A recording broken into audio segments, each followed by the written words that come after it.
Hi friends, నమస్తే. Welcome to Anu's kitchen. కదమ్మం తయారు చేసే విధానం షేర్ చేస్తున్నానండి. కదమ్మం అనేది చాలా రకాలుగా తయారు చేసుకోవచ్చు. ఇది ఈరోజు నా స్టైల్లో ఈరోజు కదమ్మం ఈజీగా టేస్ట్గా ఉండేలాగా చూపించబోతున్నాను. ఈ విధంగా తప్పకుండా ట్రై చేయండి, చాలా టేస్ట్గా ఉంటుంది. కప్ ఇక్కడ నేను రైస్ తీసుకున్నాను. ఇక్కడ హాఫ్ కప్ అనేది కందిపప్పు తీసుకున్నాను. ఒక హాఫ్ అన్ అవర్ వరకు కూడా ఇది బాగా నానబెట్టేసేసుకొని ఇక్కడ 3-4 టైమ్స్ వరకు కూడా క్లీన్ చేసి పెట్టుకున్నాయి. ఇదండి ఉసిరికాయ అంత చింతపండు తీసుకొని ఈ మొత్తం కూడా నానబెట్టేసేసుకొని ఒక హాఫ్ అన్ అవర్ వరకు కూడా, లేకపోతే వేడి వాటర్ పోసేస్తే తొందరగా నానిపోతుందండి. ఈ మొత్తం నానిపోయిన మొత్తం చింతపండు అంతా కూడా గుజ్జు తీసేసుకొని ఇప్పుడు 1 కప్కి మనం 4 కప్స్ అనేది వాటర్ యాడ్ చేసేసి ఈ విధంగా పెట్టేసుకున్నామండి. కదమ్మం తయారు చేసుకోవడానికి ఇక్కడ కొన్ని వెజిటేబుల్స్ తీసుకున్నానండి. మీరు ఇష్టమైన వెజిటేబుల్స్ వేసుకోవచ్చు. మనం తీసుకున్న వెజిటేబుల్స్ అన్నీ కూడా ఇక్కడ 1 by 1 కుక్కర్లో యాడ్ చేస్తున్నానండి. మీరు ఏ వెజిటేబుల్స్ అయినా తీసుకోవచ్చు. వీటితో పాటు కొద్దిగా కరివేపాకు యాడ్ చేస్తున్నాను. వీటితోనే 1 టేబుల్ స్పూన్ సాల్ట్ యాడ్ చేస్తున్నాను. 1 టేబుల్ స్పూన్తో 1 టేబుల్ స్పూన్ పసుపు యాడ్ చేస్తున్నానండి. వీటితో పాటు 2 టేబుల్ స్పూన్ నేను సాంబార్ పౌడర్ యాడ్ చేస్తున్నాను. నానబెట్టుకున్న ఈ 2 కూడా కలిపేసేసి వీటితో పాటు యాడ్ చేస్తున్నాను.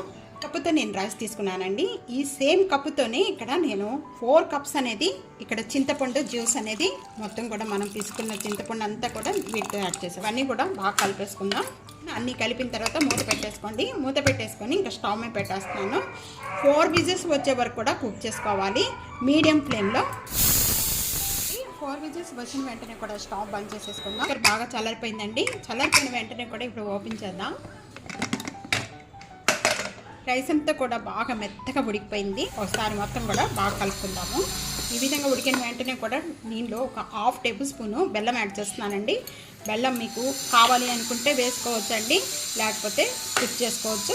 బెల్లం వేయటం వల్ల చాలా టేస్ట్గా ఉంటుంది. ఒక బౌల్లో వేసేస్తున్నాను. వేరొక ప్యాన్ పెట్టుకున్నానండి. ఈ ప్యాన్లో 3 టేబుల్ స్పూన్ అనేది నెయ్యి యాడ్ చేస్తున్నాను. మళ్ళీ నెయ్యితో చేస్తే చాలా టేస్ట్గా ఉంటుంది. ఎండుమిర్చి అండి చిన్న చిన్న పీసెస్ కట్ చేసి 1 టేబుల్ స్పూను ఆవాలు, జీడిపప్పు, కరివేపాకు, ఇక్కడ మీరు కొత్తిమీర ఉంటే కొత్తిమీర కూడా వేసుకోండి. 1 పించి ఇంగువ అండి. కూడా తాలింపు అంతా కూడా బాగా వేయిపోయింది. స్టవ్ బంద్ చేసేద్దాం. తాలింపు అంతా కూడా ఈ కదమ్మం మీద వేసేసుకోవాలండి. తప్పకుండా ట్రై చేయండి. చాలా ఈజీగా చాలా టేస్ట్గా ఉంటుంది. ఎంత ఈజీగా టేస్ట్గా ఈ విధంగా కదమ్మం తయారు చేసుకోండి, చాలా టేస్ట్గా ఉంటుంది. ఎలా ఉందనేది కామెంట్స్లో తెలియజేయండి. ఇది బ్రౌన్ రైస్తో కూడా తయారు చేసుకోవచ్చు అండి. విడప్పుడు కూడా మనం లంచ్ బాక్స్లో పెట్టడానికి కానీ తయారు చేసుకోవడానికి కూడా చాలా టేస్ట్గా ఉంటుంది.